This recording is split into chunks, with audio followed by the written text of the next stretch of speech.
ये बजट अर्थव्यवस्था को मजबूती देने के साथ ही सामान्य मानवी के लिए अनेक नए अवसर बनाएगा।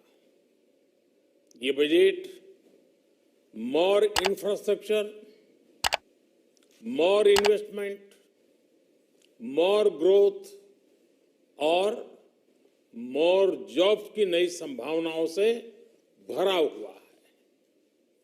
और एक नया क्षेत्र और खुला है और वो है ग्रीन जॉब्स का। ये बजट तत्कालीन आवश्यकताओं का भी समाधान करता है और देश के युवाओं के उज्जवल भविष्य को भी सुनिश्चित करता है।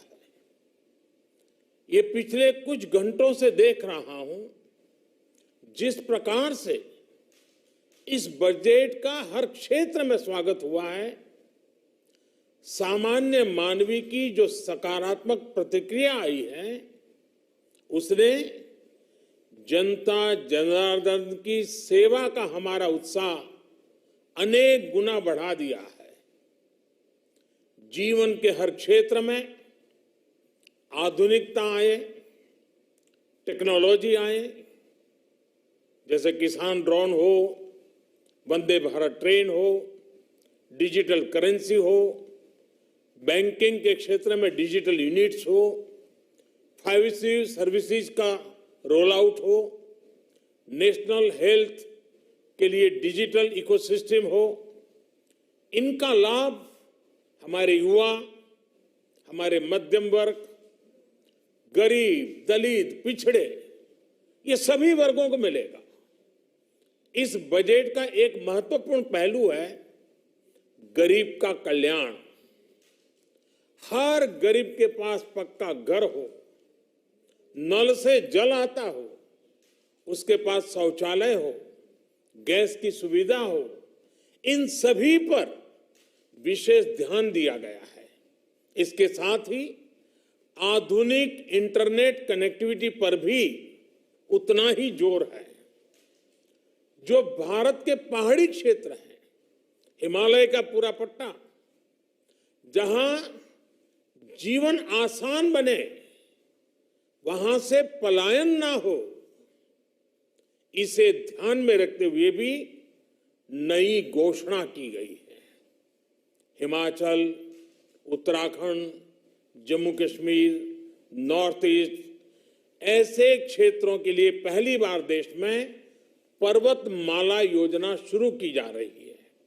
ये योजना पहाड़ों पर ट्रांसपोर्टेशन और कनेक्टिविटी की आधुनिक व्यवस्था का निर्माण करेगी और इससे हमारे देश के जो सीमावर्ती गांव है, बॉर्डर के गांव है, जिसका वाइब्रेंट होना जरूरी है, जो देश की सिक्योरिटी के लिए भी आवश्यकता है, उसको भी बहुत बड़ी ताकत मिलेगी।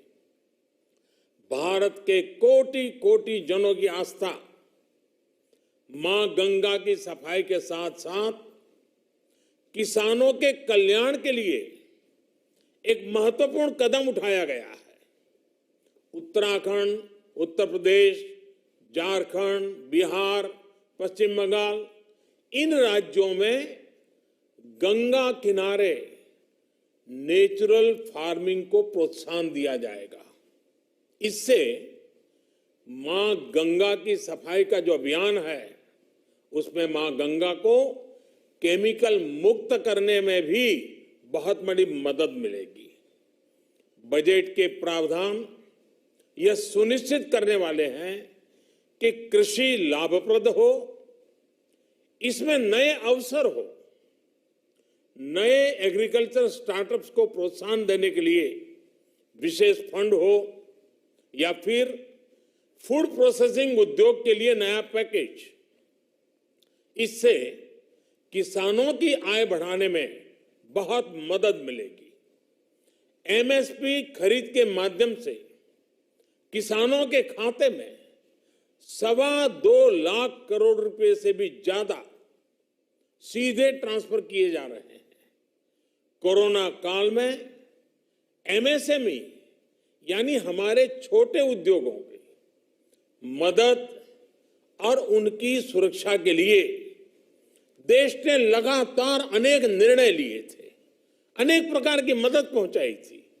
इस बजट में क्रेडिट गारंटी में रिकॉर्ड वृद्धि के साथ ही कई नई योजनाओं का ऐलान किया गया है। डिफेंस के कैपिटल बजट का 68% डोमेस्टिक इंडस्ट्री को रिजर्व करने का भी बड़ा लाभ भारत के एमएसएमई सेक्टर को मिलेगा। ये आत्मनिर्भरता की तरफ बहुत बड़ा मजबूत कदम है।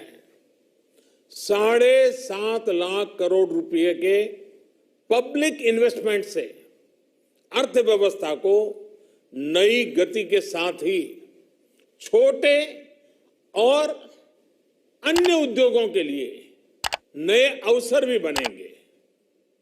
मैं वित्त मंत्री निर्मला जी और उनकी पूरी टीम को इस पीपल फ्रेंडली और प्रोग्रेसिव बजट के लिए बहुत बहुत बधाई देता हूं।